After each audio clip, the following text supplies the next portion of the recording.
గోదారమ్మ కుంకం బొట్టు దిద్ది మిరప ఎరుపు లంకానాథుడింకాగనంటూ పండు కొరుకు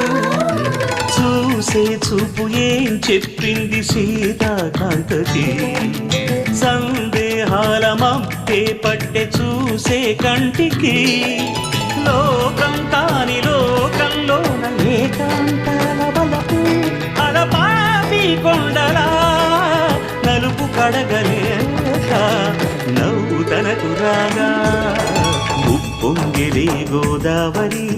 ఊగిందిలే చేలోబరి భూదారిలో నీలాంబరి మా సీమకి చీనాంబరి వెతలు తీర్చు మా దేవేరి వేదమంటి మా గోదారి శబరి కలిసిన గోదారి రామచరితకే పూదారి దేశే సావధాన